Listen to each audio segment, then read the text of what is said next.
At one time, I used to be a real estate investor before I got involved with being a real estate agent. And I'm always trying to do what I can to support the real estate investing.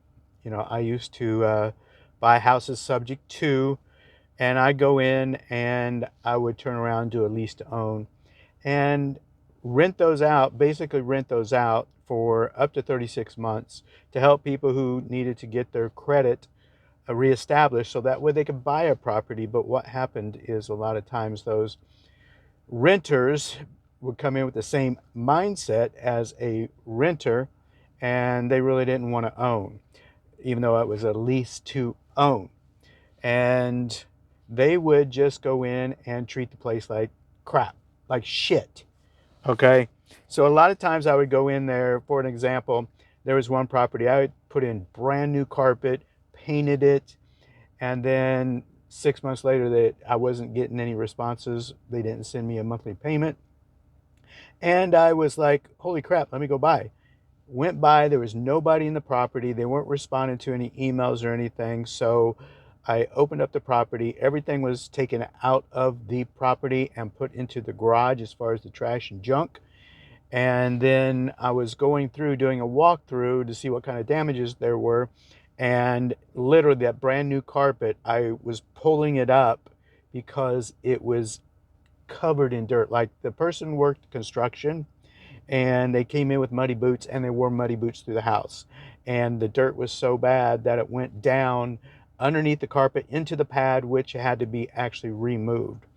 So anyhow, I flipped that house, turned it back around, and put somebody else in it. And another 6 months, 12 months down the road, as far as being an investor, I have flipped that property. Now there was only one property out of the 10 properties that I had that they actually cashed out, and that took them 12 years to do that, to get their credit reestablished. So let's go back to my point of this video. There's three types of houses that you can buy.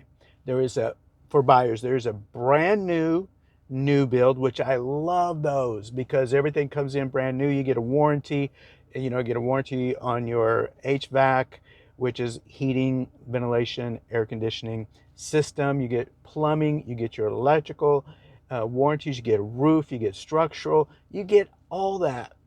Now that's great, but it comes with a price. You have to pay more for that. But there's a lot of builders out there that are giving deals right now. The other is pre-existing homes. Now with those, the seller gives you a seller's disclosure and they tell you what is wrong with the home, or at least they're supposed to tell you what is wrong with the property. And then if you're supposed to do your due diligence, get an inspection and go through the property while you're in contract to determine if you want to move forward during escrow and go ahead and buy the property.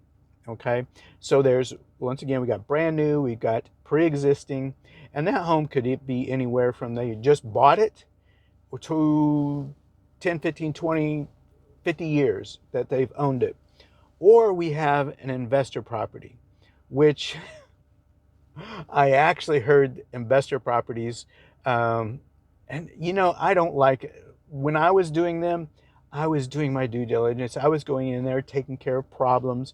I put in a lot of times vinyl plank floors and paint it, or I do carpet, real nice carpet, some Berber carpet, and do lighting fixture upgrades, and just really make it nice. Bring it up to the level of the competition around the area. Just kind of modernize it, right? But when I go into properties now, and I can definitely tell whenever there's a property that I go into that it's just a flip. For one, I can see when it was purchased, say 60 days ago or 90 days ago. They went in and an investor, I can see the photos before, and then an investor goes in there and they think that they are just God's gift to investing world to the next buyer because they went in and put lipstick on a pig.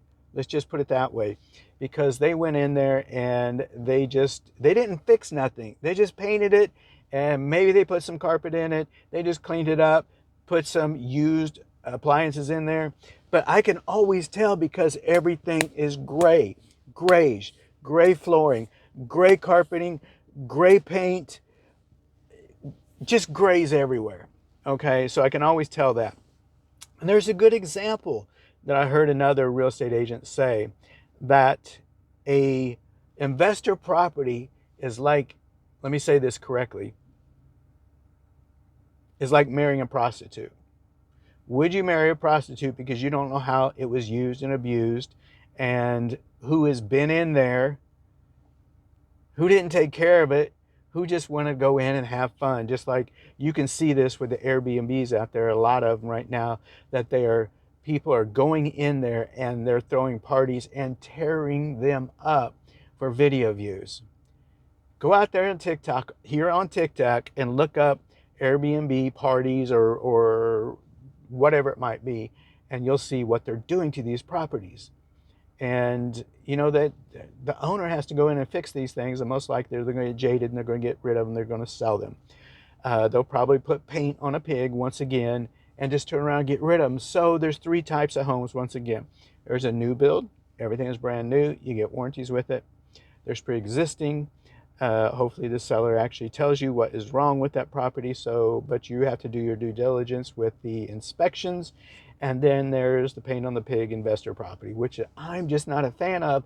But if you want to purchase something like that, I'm going to help you out purchase something like that. Who am I? My name is Devin Hunter. I'm a real estate agent here in the Greater Metropolitan Indianapolis area.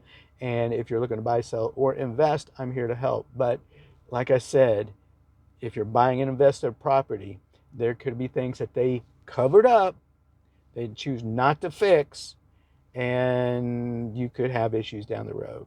You still have an inspection. It's your due diligence, your right to have an inspection here in the state of Indiana to figure out if that property is for you or not.